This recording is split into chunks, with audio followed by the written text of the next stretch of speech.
We've been to Northumbria and the Scottish border on numerous occasions over the years.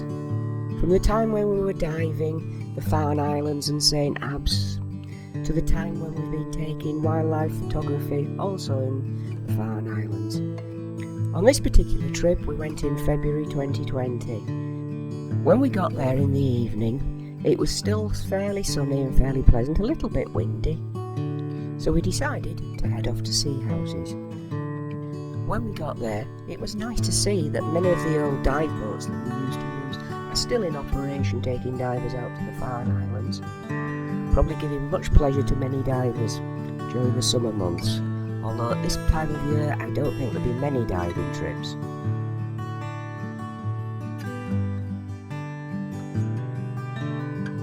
Chris has always enjoyed himself, wandering around the town, sniffing at everything he could.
The next morning, we thought we'd take Chris to see one of our old diving haunts, St Abbs. During the summertime, this place is absolutely awash with divers, diving off the shoreline to see some incredible underwater scenes. On this day though, as you can see, it was a little bit on the wet side. So we didn't actually stay that long on the outside before we found a cafe for a good cup of tea.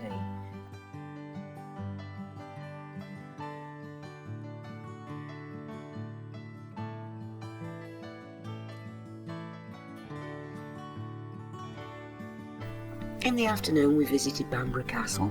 The weather had improved a little bit, so we thought we'd have a wander along the beach with Chris.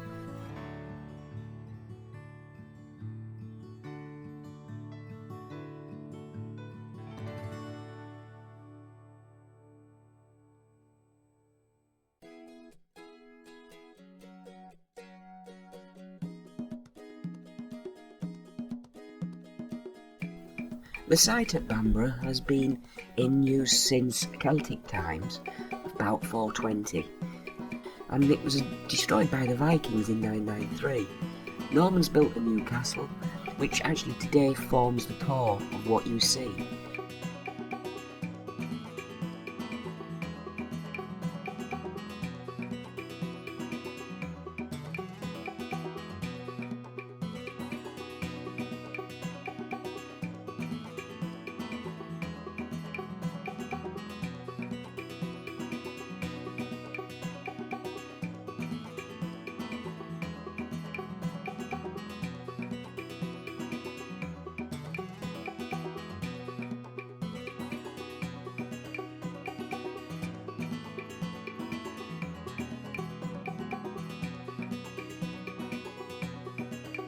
but most of what is seen today is a result of early Victorian building in the 18th and 19th centuries.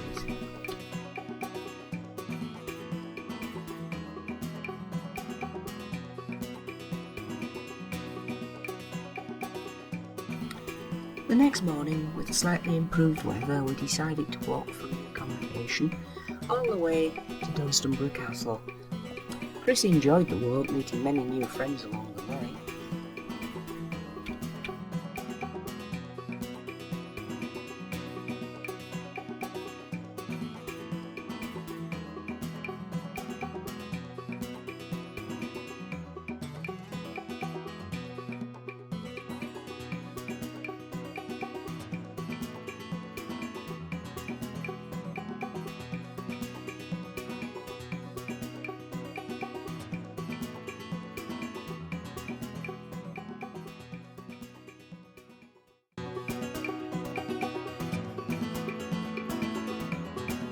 There's been a fort here of description since Anglo-Saxon times, but in the 13th century, Earl Thomas of Lancaster built this place for himself, Dunstanburgh Castle.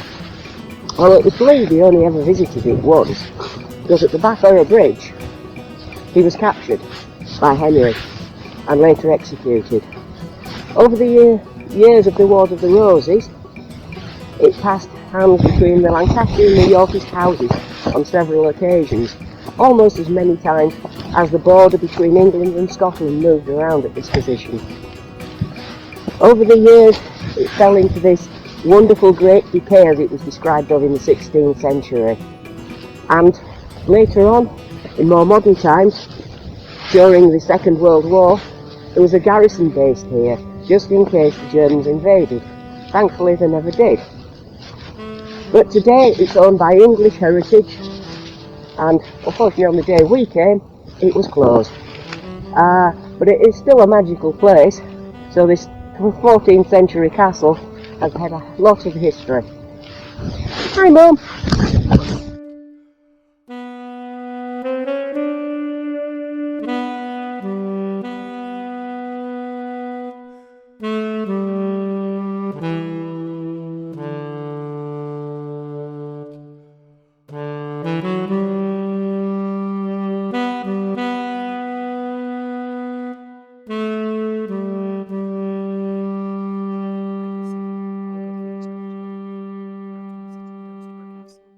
We set off back to the hotel.